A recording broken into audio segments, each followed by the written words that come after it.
Hello, my name's Jeff Messier. I'm a professor of electrical and computer engineering in the Schulich School of Engineering, and this is Module 12, which talks about stochastic processes and linear time invariant systems.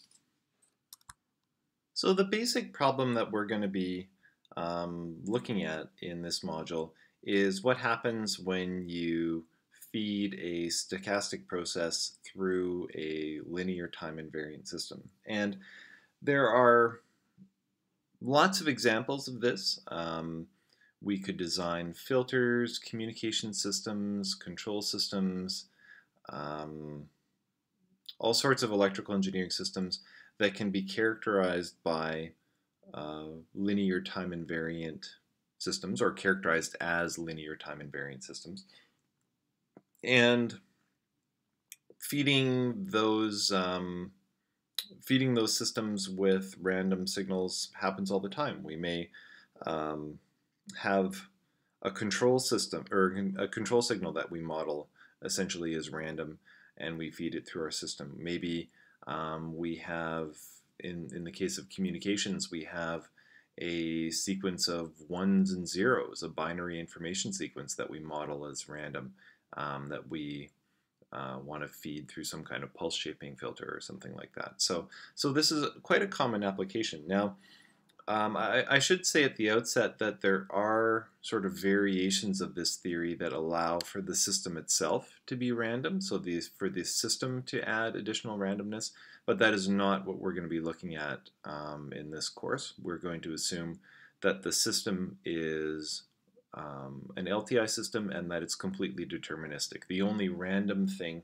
that we're going to be dealing with is the stochastic process at the input to the system.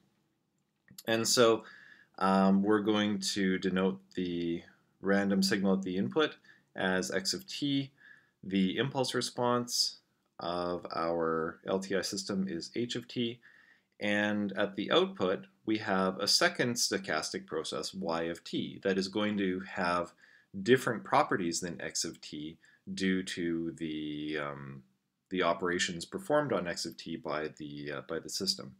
Now, because this system is LTI, we can start with sort of a basic second-year engineering undergraduate signals and systems concept, which is convolution. So any signal that we that is sent through an LTI system, or anytime we send a signal through an LTI system, we can use convolution to determine the signal at the output. And that is true regardless of whether or not the signal is deterministic or random. So we're going to be making fairly extensive use of the convolution integral. The short form that I'll be using for convolution sometimes is this little star. So the star indicates the convolution of the signal x with the system response h. Now, in general, we could look at determining the PDF of y, the first and second order PDFs of the signal y of t at the output of the system. But we're not going to do that in this course. We're going to restrict ourselves to looking only at the moments of the stochastic process y. So we're going to look at mean, autocorrelation, and also something called cross correlation.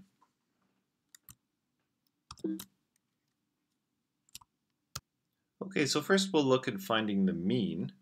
So the expected value of y of t is just equal to the expected value of the convolution of the system response with the input stochastic process. Now, like we've been doing kind of over and over again in this course, when you take the expected value of a big equation, if there's only certain parts of that equation that are random, you can sort of shrink the expected value operator to just surround the parts that are random. So we take the integral and the system response outside of the expected value operator, and then we just have the expected value of x. Of course, that's just equal to the mean of x. There should be a little x subscript there.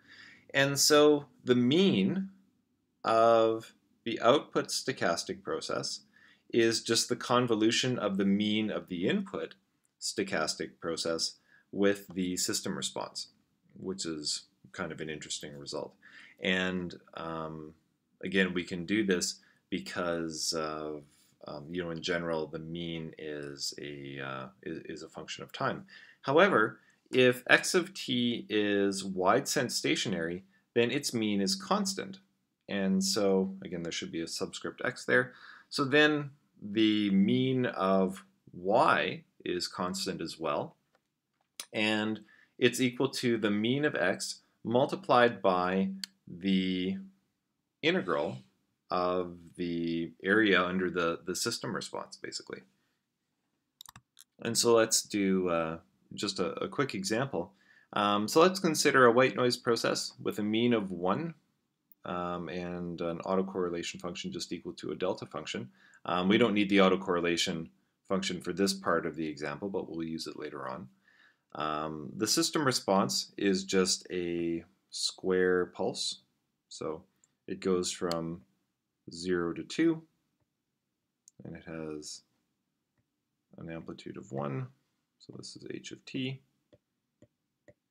And so the mean of our output signal, y of t, is just the mean of our input multiplied by the integral of our system response, which in this case gives us 2. And so the mean of the output signal is a constant, but it's scaled by, or due to the fact that it's gone through our system. So in this slide, we define a new quantity that we refer to as cross correlation. And cross correlation is just the expected value of the input signal sampled at time t1 multiplied by the output signal y sampled at time t2. And this cross correlation is going to be kind of first of all, a bit of an intermediate step on our way to determining the autocorrelation of y.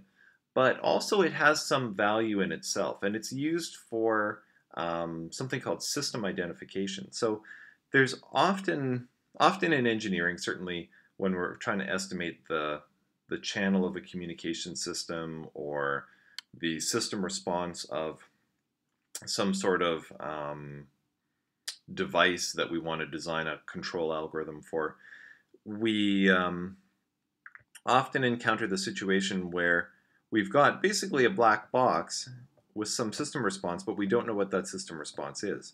And so one way to identify or determine the system response h is to feed a known signal into the input and measure what we have at the output, and then use the properties of those input and output signals to determine the system response. And so you'll kind of see how that works on this slide. It's going to appear a little bit clumsy at first until we later on in this module move into the frequency domain. So anyways, with that kind of introduction, we go back to our expected value expression, x multiplied by y. Just to get everything in terms of x, we replace y with the integral equation. Just a quick note about the bounds on my integrals. When I integrate from 0 to infinity, I'm assuming a causal signal. The general case is minus infinity to infinity for a non-causal signal. So anyways, we've got this expected value multiplied by this entire expression. We just rearrange terms to group the random things together. So we take the system response and the integral outside of the expected value operator. There's a bit of a typo here. We're actually missing an x. There should be a capital X in there. So it's x sampled at time t1 multiplied by x at t2 minus alpha. So the expected value of x times itself at two different time samples is just equal to its autocorrelation function. And so we put in the autocorrelation function instead, and we can see that the cross correlation is just equal to this kind of convolution integral. Basically, we're convolving along one of the time axes. So it's a little bit of a clumsy expression. However, if the process is wide sense stationary, then no longer do we have to worry about T1 and T2. We can just sample at any time t, and then sample y at any time t plus tau. And then if we go through the same steps that I did above, we end up with a much cleaner, just straightforward convolution of the autocorrelation function with the system response.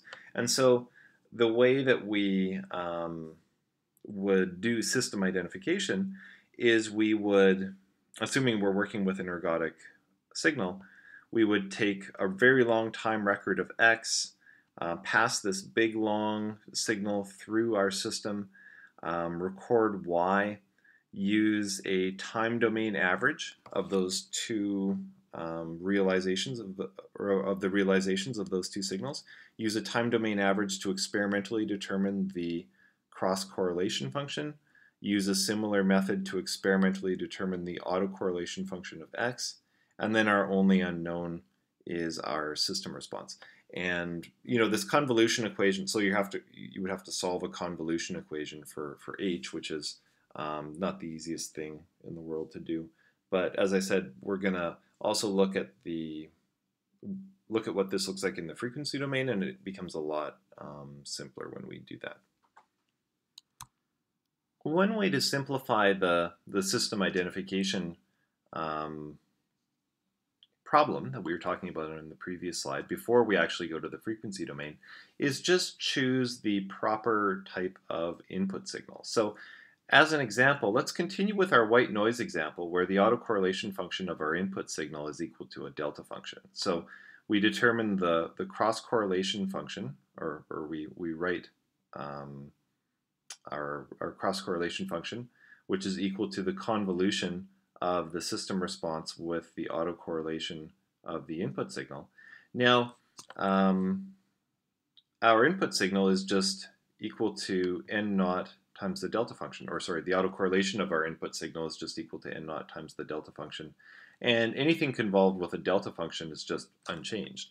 And so as a result, the cross correlation of x and y is equal to a scaled version of the system response. So if you feed in a white signal, a white noise-like signal into a system, and then experimentally, using a time domain average, experimentally determine the cross correlation of the input and the output signal, you actually get the system response directly. Now, it's not possible to create a truly white noise process, but you can come close by just generating, an extremely fast signal. Particularly if your system has a finite bandwidth, all you have to do is generate a signal with a wider band than your system, and then you're fine. But as promised, this frequency domain operation, or sorry, this cross correlation stuff does have. We can do it in the frequency domain. So if we can take the Fourier transform of the cross correlation function, just like we took the Fourier transform of the autocorrelation function, and we get the cross correlation spectrum of our two signals. If we then take the Fourier transform of the right-hand side of the equation, convolution in the time domain, we know from signals and systems, is multiplication in the frequency domain. So we multiply the Fourier transform of the autocorrelation of our input signal, which is just the power spectral density of our input signal, and the Fourier transform of the system response. Note that this is just a plain old Fourier transform because the system response is deterministic. We don't need to take its autocorrelation function. And so with this expression, it's then possible in the frequency domain to determine the frequency response of our system, basically just by taking the cross correlation function and dividing by the cross correlation spectrum and dividing by the power spectral density of our input signal. These two terms cancel, and we're left with the system response. Now, this doesn't work if the autocorrelation of our input signal has nulls or zeros in its spectrum. But as long as it has a nice flat spectrum, like a white noise signal, this operation works quite well. And so in the frequency domain, we can see just like in our time domain example here, that the best signal to choose when performing system identification is one with an autocorrelation that's as close as possible to a delta function. All right, now moving along to the autocorrelation of the output signal. The autocorrelation of y is just equal to the expected value of y at time t1 multiplied by y at time t2. And if we just plug in the two convolution equations for y at t1 and y at t2, notice I'm using different variables of integration for these convolution integrals. We can rearrange terms, do our trick with the expected value, and then we get this kind of double integral where we multiply the system response by two of the system responses by the autocorrelation function of our input, and then we integrate along both time axes. So this is kind of like a double convolution, you could say. But as before, if the signal is wide sense stationary, then our expression does simplify. We end up getting the convolution of, or sorry, the double convolution, if you like, with the single argument autocorrelation function. But remember, the convolution of this autocorrelation function with the system response, here, I'll just cut it off there, is the cross correlation function. And so we can express the autocorrelation, and that integral goes away. We can express the autocorrelation function of the output signal as the convolution of the cross correlation with the system response. So basically, you convolve twice with a wide sense stationary signal to get the autocorrelation of your output. Again, the reason why we really want the autocorrelation of our output signal is because then we can take the Fourier transform of it and we can figure out the power spectral density at the output of our signal, which is something we often want to do, particularly if our system happens to be a filter, right? Because we want to know what our signal actually looks like in the frequency domain once we pass it through the filter that we've designed. And just as an example, this time I won't bother doing the equations, but I'll just kind of draw out what happens. Let's say, again, we've got a white noise type signal at the input to our system, and our system response is that square pulse.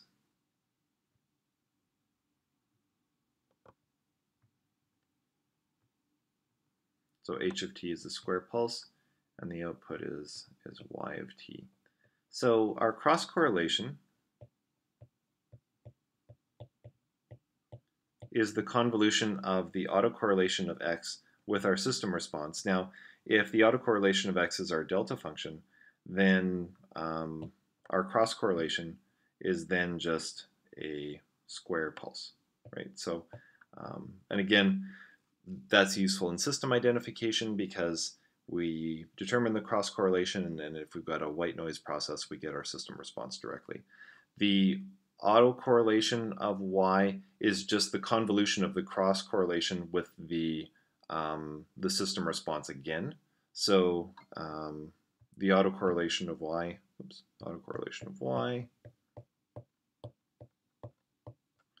is the convolution of the pulse with itself, which gives us a triangle.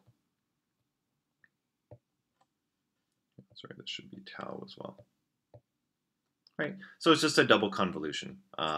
You take the system response basically and you convolve it with itself, and that's your autocorrelation function. So if you wanted to then to determine the signal spectrum, you could take the Fourier transform of that triangle, which gives you a sinc squared waveform in the frequency domain.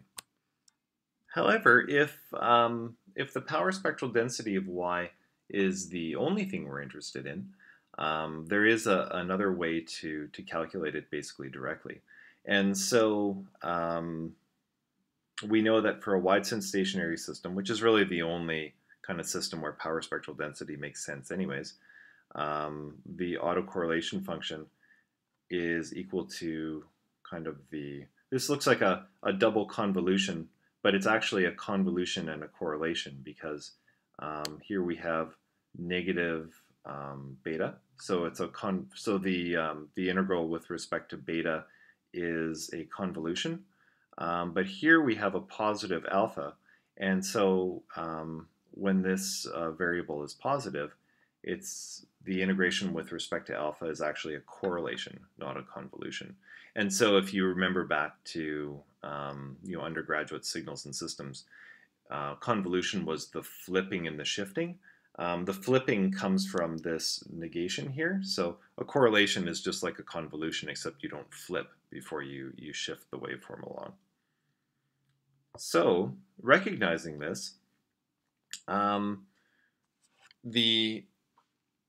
autocorrelation of the output or signal we saw on the previous slide is the convolution and then the correlation of the input signal with the system response. So both convolution and correlation have equivalence in the frequency domain. Convolution in the frequency domain is just equal to multiplication of the two power spectrums. Correlation is also equal to multiplication, but there's a conjugate. The autocorrelation calculation on the previous slide, if we take the Fourier transform of it, we take the Fourier transform of the convolution and the correlation, so we've got a double multiplication of h of f times h of f times the conjugate of h of f. And so we get the power spectral density directly of our output signal. S of y is a function of omega. And sorry, I'm switching between f and omega on this slide here. That's a bit of a typo. But the power spectral density of y is just equal to the magnitude squared of the Fourier transform of the system response multiplied by the power spectral density of the input signal. And again, this is just going back to the previous slide. We got this just by taking the Fourier transform of the autocorrelation of y and the Fourier transform of this expression here. And so that's a nice result, because if x is a white noise process, then the Fourier its power spectral density is just a constant, and so the power spectral density of y is just the magnitude squared of the Fourier transform of the system response. And remember, this is the Fourier transform directly, because the system response is deterministic. So it's important to also point out the relationship between this expression and what you guys would have learned in your undergraduate signals and systems class. So in undergrad, we deal with deterministic signals, right? And that would have been the first time you would have seen convolution. And so we have some input signal x going into our system. The output signal is y, and our system response is h of t. And we saw that the spectrum of y is equal to the spectrum of h times the spectrum of f. There was no magnitude squared term when you guys would have first sort of seen convolution, but again, that's because we're dealing with deterministic signals. The power spectral density expression we have on the bottom of the slide is not direct Fourier transforms of the random signal again. Remember, we're working with autocorrelation functions, and because of that, we've got this convolution and correlation, which is where we get the magnitude squared from. But it's obviously not that much more complicated to perform the expression at the bottom of the slide. If you can take the Fourier transform of your system response, taking the magnitude and squaring is not really that much extra work.